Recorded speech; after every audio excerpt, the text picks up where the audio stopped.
بسم اللہ الرحمن الرحیم۔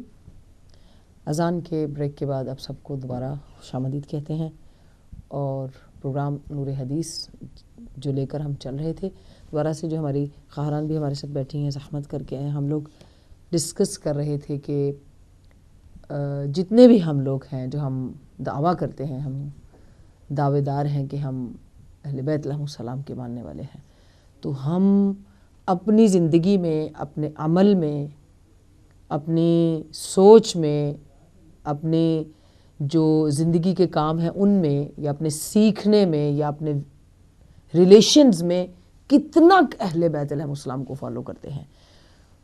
چونکہ گائیڈنس کمپلیٹ موجود ہے، اگر ہم صحیفہ فاطمیہ اسلام اللہ علیہ کھول لیں، خود جناب سیدہ پاک کی کتابیں کتنی ہیں، 8 کے قریب، حالانکہ کتنی مختصر زندگی، لیکن اس میں 8 کے قریب آپ کی کتابیں انٹروڈیوس ہوئی ہیں، احکام کے حوالے سے، توحید کے حوالے سے، امامت کے حوالے سے، خود بی بی پاک کی ذات نے جو ہماری عام زندگی کے مسائل ہیں ان کے حوالے سے بھی، اور پھر صحیفہ جو ہے سجادیہ سلام اللہ علیہ، امام سجاد علیہ السلام کی جو کہ اس کے اندر بھی، اور نہج الفصاحہ جو امام حسین علیہ السلام کی ہے، جیسے نہج البلاغہ امام مولا علیہ السلام کی، نہج الفصاحہ امام حسین علیہ السلام کی، تو یہ پوری کی، اور پھر آپ آگے تک آئیں، امام باقر علیہ السلام، امام جعفر صادق علیہ السلام، اور آگے تک آپ کو کہیں بھی کوئی دروازہ، کوئی جگہ ایسی نہیں ملے گی جہاں پر علم کی تقسیم نہ ہو رہی ہو، نور تقسیم نہ کیا جا رہا ہو۔ تو یہاں پر امام باقر علیہ السلام کی حدیث پہ ہم بریک پہ گئے تھے کہ کہتے ہیں کہ ایک حدیث اگر آپ نے یاد کی حلال یا حرام کے بارے میں، حلال و حرام کے بارے میں ایک حدیث یاد کی، اور وہ میمورائز ہے آپ کو، تو وہ اس دنیا کے اندر، یعنی ایک دنیا جس میں سونا اور چاندی بھرا ہو، اس سے بہتر ہے۔ یعنی اگر آپ پاس گولڈ بھی ہے، سلور بھی ہے، اور اس گولڈ اور سلور سے بھری ایک دنیا ہے، اس سے بہتر وہ ایک حدیث ہے۔ اب اگر خواتین یہ سوچ لیں کہ ہمارے پاس سونے کے کتنے سیٹ ہیں، چاندی کے کتنے ہیں، تو بلکہ ان کئی سیٹس ہونے کے باوجود وہ بہتر نہیں ہے آپ کے اللہ کے نزدیک، آپ کے پاس اس سے بہتر وہ ایک حلال و حرام کی حدیث اگر آپ یاد کر لیں، ہم کتنا پیسہ خرچ کرتے ہیں۔ تھوڑا سا کمپیئر کرنا پڑے گا نا، کہ کیوں، وہی جو پہلی کریشن کے اوپر بات ہے، کیونکہ ہم اپنے اختیار کو صحیح استعمال کریں، کہیں ہم غلط طرف نہ چلے جائیں، ہم مس گائیڈ نہ ہو جائیں، جو مٹیریلزم ہے کہیں اپنے طرف نہ ہمیں لے جائے۔ اس لیے قدم قدم پہ ثوابات بھی رکھے، ریوارڈز بھی رکھے، اور پھر جو ہے نا ہر لفظ کو نیکی کہا، حسنات کہا، اور فرشتے آپ کے پروں کے نیچے پر پھیلاتے ہیں، جو ہے نا قبرستان میں لوگوں کے گناہ معاف ہو جاتے ہیں، جو دنیا سے چلے گئے ان کی بخشش کا سبب ہوتا ہے، مرحومین کی بخشش کا سبب ہوتا ہے۔ ہم آخرت میں بھی اپنے لیے گھر بناتے ہیں، دنیا میں بناتے ہیں، ہزاروں فرشتے آپ کی پروٹیکشن کے لیے آ جاتے ہیں، یعنی کہیں پر بھی، اور ایک قدرت، یعنی اگر کہیں العلم سلطان، اگر یہ کہا تو پھر سلطان تو آپ سمجھتے ہیں نا، سلطان ایک بادشاہ، یعنی آپ کے پاس علم ہو تو اتنی پاور ہے جیسے آپ بادشاہ ہیں، تو آپ کے پاس ایک بادشاہت آتی ہے، وہ بادشاہت قدرت ہوتی ہے، وہ یہ کہ نفس کے کنٹرول کی قدرت سے، زبان کے کنٹرول کی قدرت سے، اپنی نیگیٹو خواہشات کی کنٹرول کی قدرت سے، صحیح چیز کی طرف جانے کی قدرت، اپنے آپ کو جو ہے نا، اسی کو کہتے ہیں تزکیہ نفس۔ جب تک علم انسان کے پاس، یا وہ خوبصورتی، خود علم میں ایک اتنی لذت ہے، جو بڑے بڑے دیکھیں ہمارے جتنے بھی جید علماء گئے ہیں، جن کے لیے باقاعدہ سے دعائیں موجود ہیں، اور موجود ہے کہ میں ہمیشہ اس جو علامہ ہلی رحمۃ اللہ علیہ کا علی مقامہ، ان کا واقعہ میں پڑھتی ہوں کہ آپ جا رہے ہیں تو امام ان کو گھوڑے پر سوار کرنے کے لیے ان کو کہتے ہیں کہ اپنا گھٹنا پیش کرتے ہیں کہ آپ اس پہ پاؤں رکھ کے تو آپ گھوڑے پر سوار ہوں۔ کین یو امیجن مقام آف علماء، اور پھر ان کے لفظوں کے، آج بھی آپ شیخ صدوق رحمۃ اللہ علیہ کی کتاب جو ہے، ان کو امالی جو ہے، اس کو کھول لیں تو آپ کو لگے گا کہ لفظ آپ کے ساتھ گفتگو کرتے ہیں، جاندار ہیں، یعنی لکھنے والوں نے اپنی روح ڈالی ہے اس کے اندر۔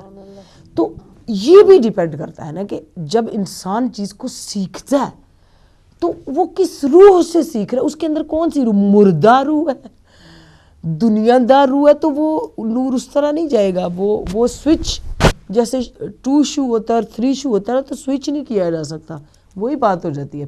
پھر آپ سوئچ نہیں ہوتے ہیں، ان ٹچ نہیں ہوتے ہیں.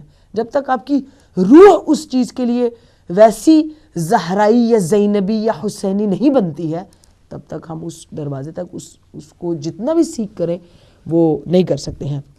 یہاں ہم اپنی پروگرام کو نورانی کرنے کے لیے نبی پاک صلی اللہ علیہ وسلم کی احادیث سے، اور خصوصاً میں نے شروع میں بھی جو نہج البلاغہ میں مولا نے کہا خطبہ حمام کے اندر، وَقَفُوا أَسْمَاعَهُمْ عَلَى الْعِلْمِ النَّافِعِ، مولا متقیان کہتے ہیں وقف کر دو اپنے کانوں کو، اپنے کانوں کو وقف کر دو. جیسے ایک چیز ہم وقف کر دیتے ہیں نا کہ بس یہ اسی کام کے لیے، یہ فلاں جگہ جو ہے مسجد کے لیے وقف ہو گئی، فلاں گھر جو ہے فلاں گھر کا کمرہ نماز کے لیے وقف ہو گیا. یہاں آپ کے مولا متقیان کہتے ہیں وَقَفُوا أَسْمَاعَهُمْ عَلَى الْعِلْمِ النَّافِعِ، جو نفع دینے والا علم ہے اس کے لیے اپنے کانوں کو وقف کر دو. یعنی آپ کے کان گانے نہ سنیں، آپ کے کان ڈیفرنٹ جو لغویات بکھیرنے والے چینلز ہیں ان کے اوپر جا کر جو لہو و لعب، جو دنیا داری سے بھرپور گمراہ کن چیزیں ہیں، آپ کے کان وہ نہ سنیں اور آپ کی آنکھیں وہ نہ دیکھیں. بلکہ اگر ہم پھر فالوور ہیں تو ہم اس چیز کو فالو کریں جو امام نے کہی ہے. اور پھر آپ نے گائیڈنس بھی دی ہے کہ سارے علم احسن ہیں، لیکن ایک مسلمان کے لیے جو ہے امام رضا علیہ السلام کا اس میں کسی نے جب آپ نے کہا نا رحم اللہ عبدن احیا امرنا، اس بندے پر اللہ کی رحمت ہو جس نے ہمارے امر کو زندہ رکھا. فقلت لہو، راوی جو حدیث کو راوی کہتا ہے مولا سے، فکیف یحیی امرکم یا ابن رسول اللہ، یا امام رضا ہم آپ کے امر کو جو ہے نا آپ کے امر کو کیسے زندہ کیا جا سکتا ہے؟ قال یتعلم علومنا، ہمارے علوم کو سکھا کر، وَيُعَلِّمُهُ سیکھ کر، وَيُعَلِّمُهُ النَّاسَ اور لوگوں کو سکھا کر. فَإِنَّ النَّاسَ، امام فرما رہے ہیں فَإِنَّ النَّاسَ لَوْ عَلِمُوا مَحَاسِنَ كَلَامِنَا لَاتَّبَعُونَا. مولا فرماتے ہیں کہ اگر لوگ ہمارے علم کو، فَإِنَّ النَّاسَ لَوْ، اگر جان لے، لو علموا، اگر لوگ جان لے ہمارے کلام کی خوبی کو، تو اس وہ ہمارے کلام کی، ہماری جو ہمارا علم دیا ہوا ہے لوگوں کے لیے، لوگوں کی زندگی کے طریقے کے لیے، لوگوں کے رہن سہن کے لیے، دین شناسی کے لیے، خدا شناسی کے لیے، قرآن شناسی کے لیے، امام شناسی کے لیے، راستہ شناسی کے لیے، صراط شناسی کے لیے، عبادت شناسی کے لیے، سجدہ شناسی کے لیے، علم شناسی کے لیے، رشتہ شناسی کے لیے، انسان شناسی کے لیے، جتنی بھی چیزوں کی پہچان ضروری ہے، اگر لوگ ہمارے علوم کو جان لیں کہ ہمارے علوم کی خوبی کیا ہے ان کو اوپر لے کے جانے کی، تو وہ 100% ہمارے حکم کو، ہمارے علوم کو فالو کریں. یعنی جب تک مولا فرماتے ہیں ہمارے علم کو پھیلایا نہیں جائے گا نا، تب تک ہمارے پیروکار بھی نہیں بڑھیں گے.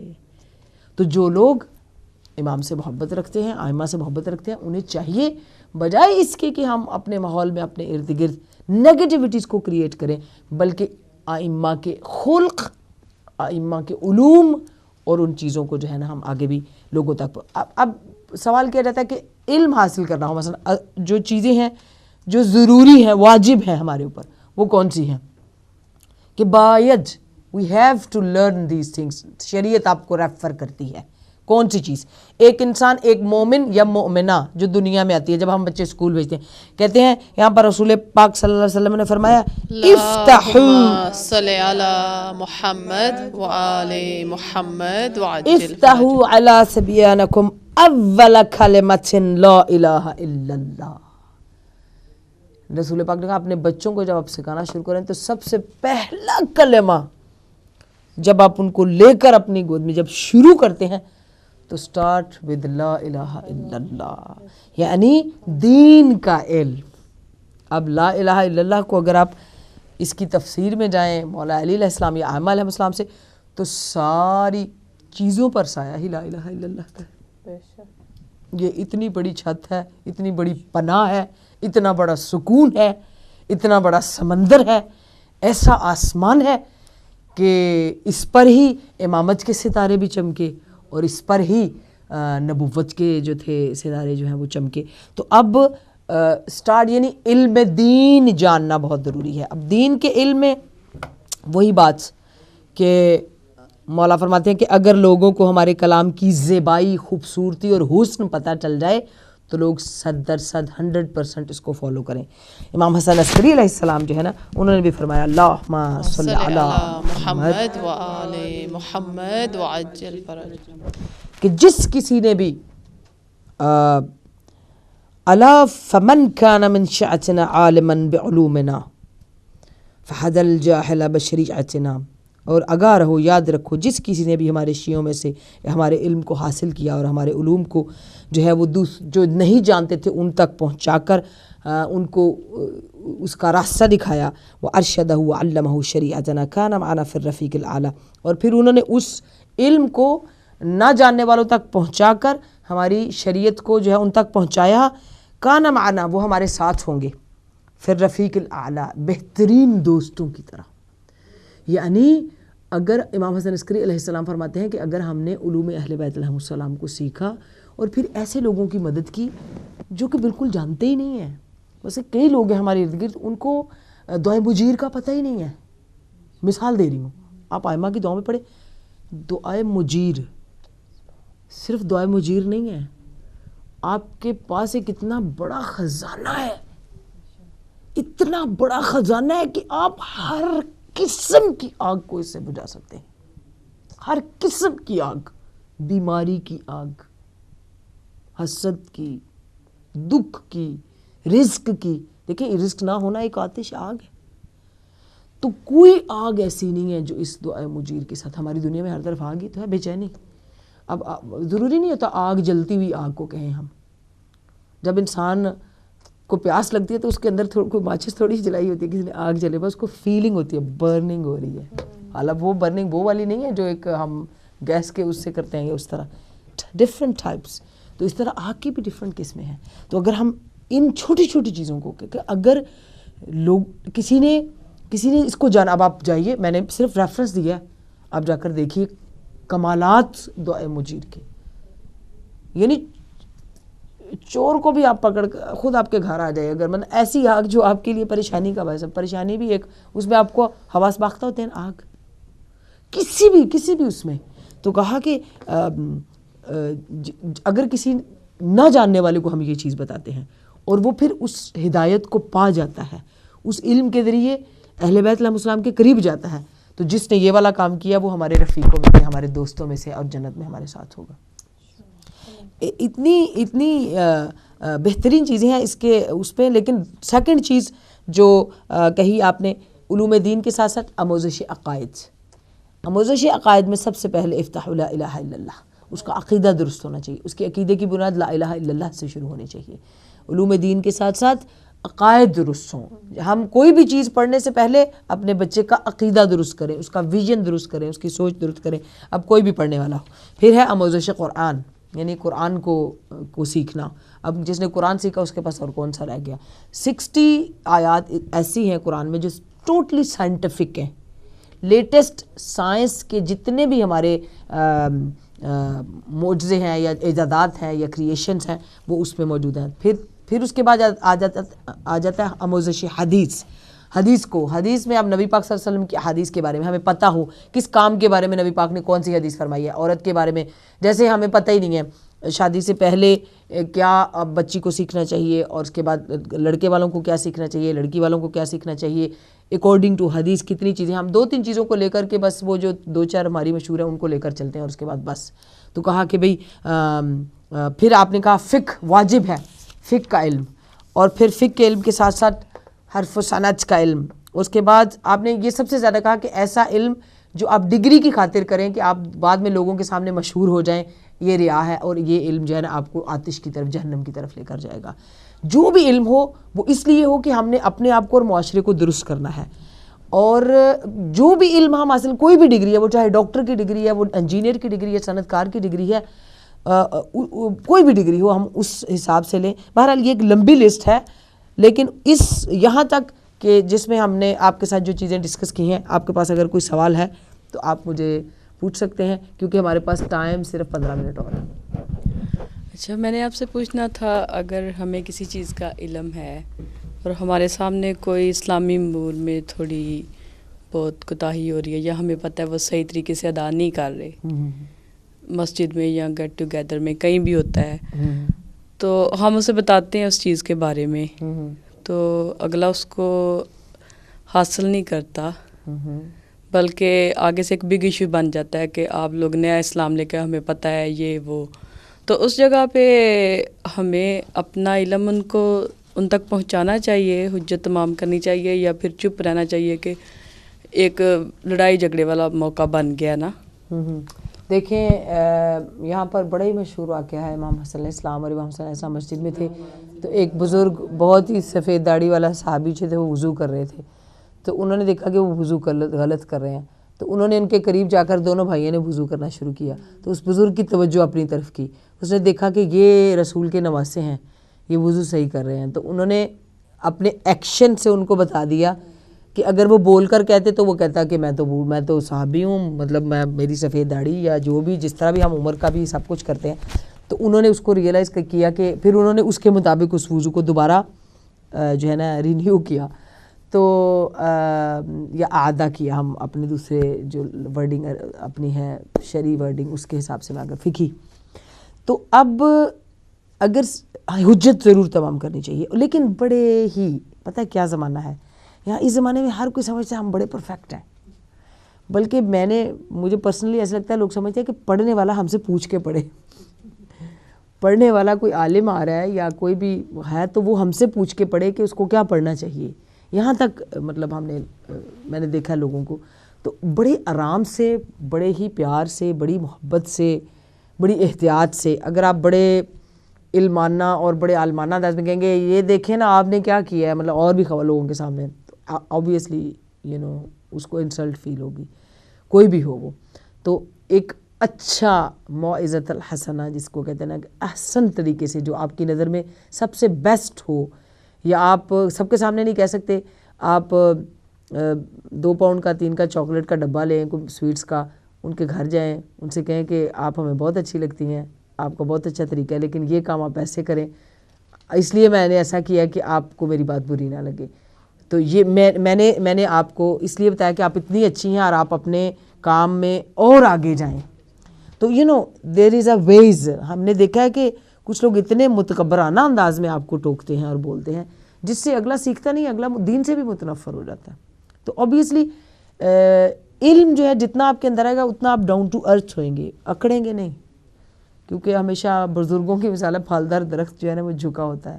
تو آپ کے پاس اگر صبر ہے، اور اوبیسلی یہ علم حاصل کرنے میں یہ بھی احادیث یہاں اس وقت اس کا حصہ ہے کہ نبی پاک صلی اللہ علیہ وسلم کا فرمان ہے کہ جس نے علم حاصل کرتے ہوئے وہ مشکلات جو علم حاصل کرتے ہوئے آتی ہیں اس نے صبر نہیں کیا، اس نے اپنے آپ کو جہالت میں ہی رکھا، اور جہالت ایک ذلت ہے، اور وہ جہالت کی ذلت میں ہی رہا. اس کا مطلب ہے کہ علم کے ساتھ صبر نہ ہو تو علم اپنے عمل اور اس مقام تک انسان کو نہیں لے کے جاتا. جب بھی ہم نے کسی مقام پر پہنچنا ہے، جب بھی ہم نے کسی جگہ تک پہنچنا ہے، کسی چیز کو جگہ تک پہنچانا ہے، اس میں صبر لازمی ہے. اس لیے میں ہمیشہ کہتی ہوں کہ لوگ پتہ نہیں اللہ میاں کو خانہ کعبہ میں ڈھونڈتے ہیں، اللہ میاں کو مسجد میں ڈھونڈتے ہیں، اللہ کو کہاں کہاں ڈھونڈتے ہیں. قرآن نے کہا ان اللہ مع الصابرین، اللہ تو صابرین کے ساتھ ہے، آپ ادھر ادھر نہ جائیں. ان اللہ مع الصابرین، دیکھیں پورا قرآن آپ ڈھونڈ لیجئے، یہ جملہ آپ کو صرف صابرین کے ساتھ ملے گا. اللہ کہا ہے جی صابرین کے ساتھ ہے، تو آپ فائنڈ کر لیں کہ صابرین کہاں کہاں ہیں. جہاں جہاں اولو العزم صبر والے لوگ ہوں گے. اسی لیے جو حدیث ہے میں ہمیشہ اس پہ فخر کرتی ہوں، اس حدیث پہ کہ نبی پاک صلی اللہ علیہ وسلم کی استفادہ کرتے چلیں کہ من زار قبر الحسین فی کربلا کان کمن زار اللہ فی عرشہ. اللہ صابرین کے ساتھ ہے نا، تو کربلا سے بڑھ کر صبر کس کا ہوگا؟ صابرین تو کربلا میں بیٹھے ہیں. تو اللہ بھی وہاں نے کہا کہ رسول پاک فرماتے ہیں کہ صلی اللہ علیہ وسلم کہ جس کسی نے امام حسین علیہ السلام کی زیارت کی کربلا میں، گویا اس نے اللہ کی عرش الہی پر زیارت کی، یعنی وہ عرش پر گیا ہے اور اس نے اللہ کی زیارت کی ہے، یعنی گویا خدا اللہ جو ہے وہ کربلا میں ہے. ان اللہ یعنی قرآن پروف کر ان اللہ مع الصابرین. اب صابرین اور صبر جہاں جہاں جہاں ہوگا, جس دل میں ہوگا وہاں وہاں اللہ ہوگا.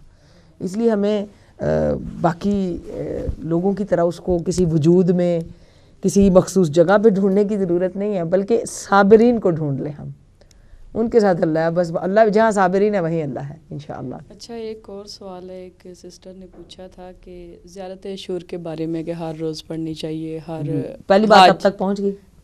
بالکل الحمدللہ. صلوات جزاک اللہ. صلی اللہ محمد محمد عجل فرج. ماشاء اللہ آپ نے بہت اچھے طریقے سے سمجھائی ہے. اچھا زیارت عاشور کے بارے میں کہ حاجات کے لیے, رزق میں برکت کے لیے, ہر چیز کے لیے نا زیارت عاشور. تو آج کل کی زندگی اتنی مصروف ہے, بچوں کو چھوڑ کے آؤ, اسکول لے کے آؤ, سم ٹائم بندہ اتنا بیزی ہوتا ہے.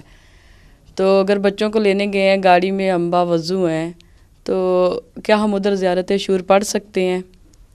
میرے مطلب ایسے تو آپ پڑھ سکتے ہیں جی. میں پرسنلی بھی ایک جو ہے نا بینگ اے اسٹوڈنٹ جو مطلب تحقیق یا جو بھی میں نے پڑھا ہے جتنا بھی, اس میں کوئی وقت مقرر نہیں ہے. آپ کسی جگہ پر جہاں بلکہ میں سمجھتی ہوں یہ عشق و معشوقی کا بہترین طریقہ ہے کہ آپ اٹھتے بیٹھتے, جیسے ہم یا علی کہتے ہیں نا, ہم السلام علیک یا ابا عبداللہ کہیں.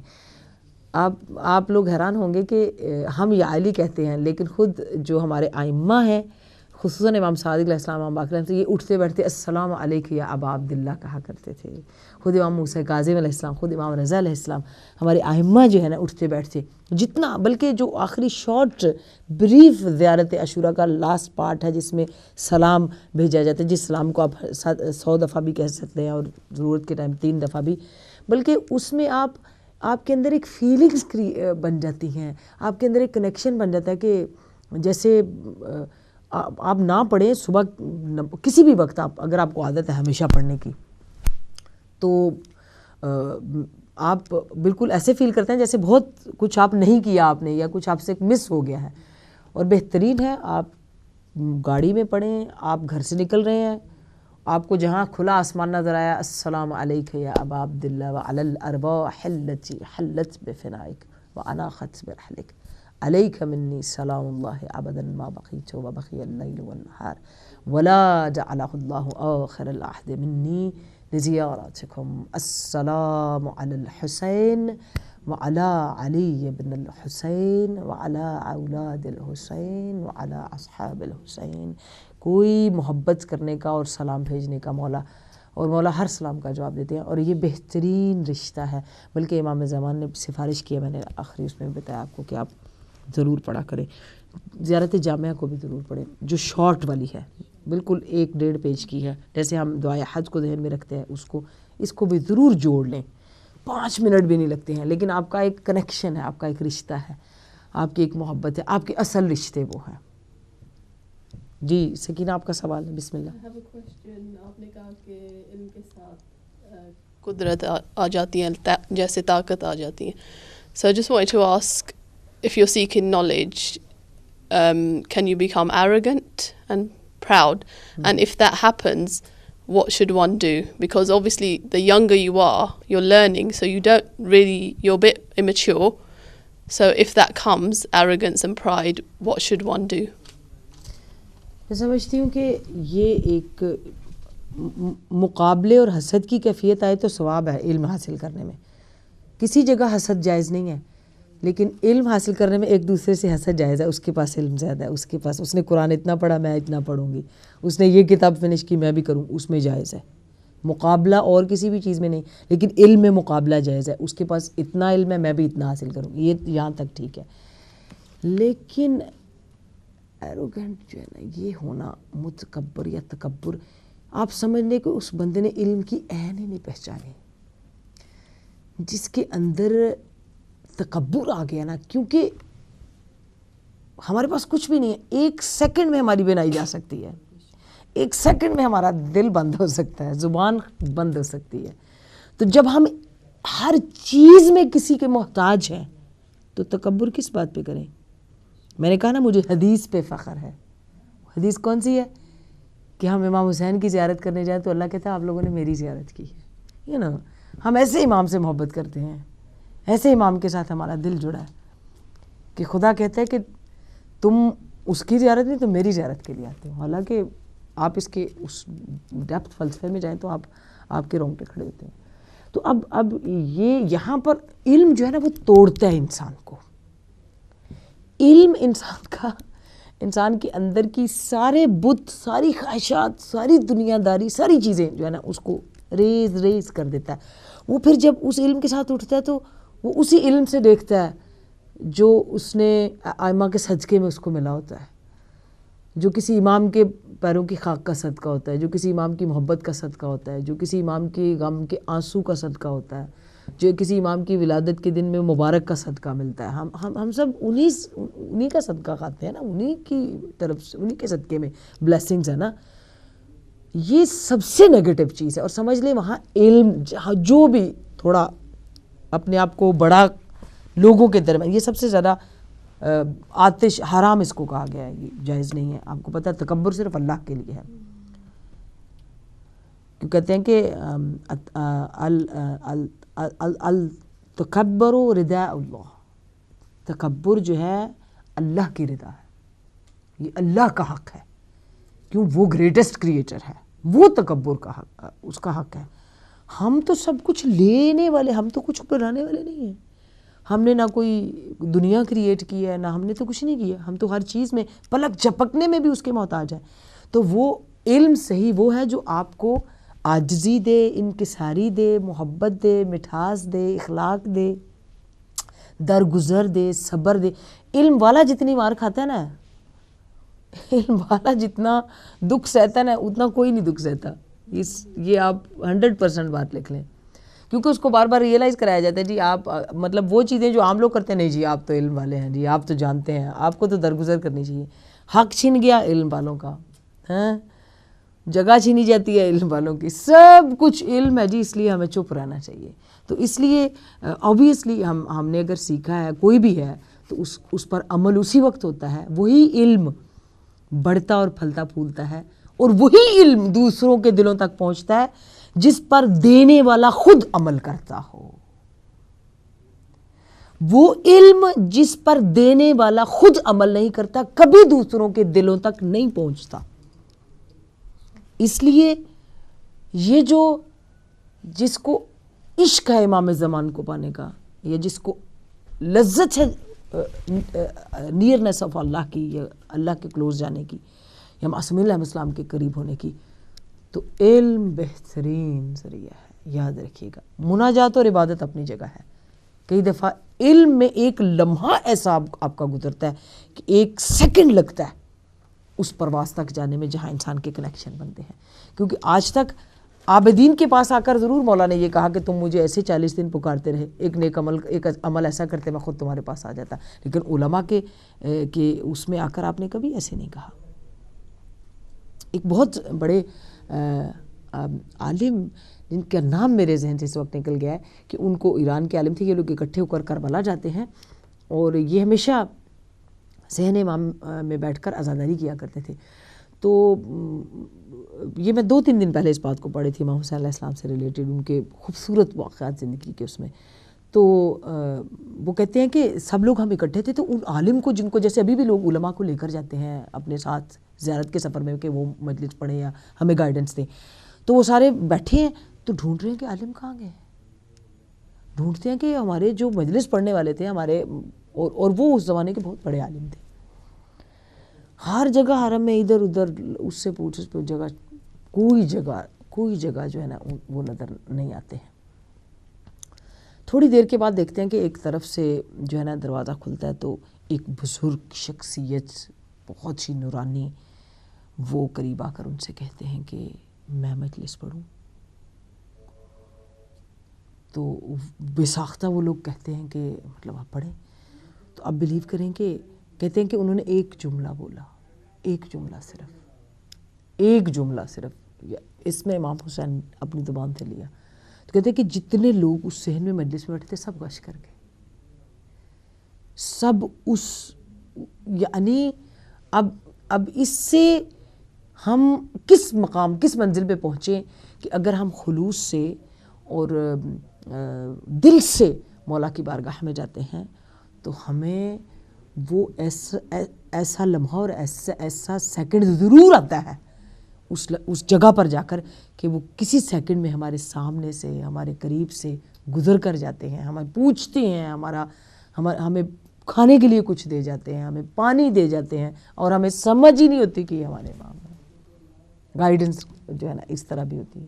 تو بہرحال یہ علم سے انسان کے اندر چیزیں آتی ہیں، اور علم انسان کو باتقوا بناتا ہے، جو ہے نا اکرام دیتا ہے، عزت دیتا ہے، اور یہ زندگی انہی کے لیے عزت والی ہے جو باتقوا ہے.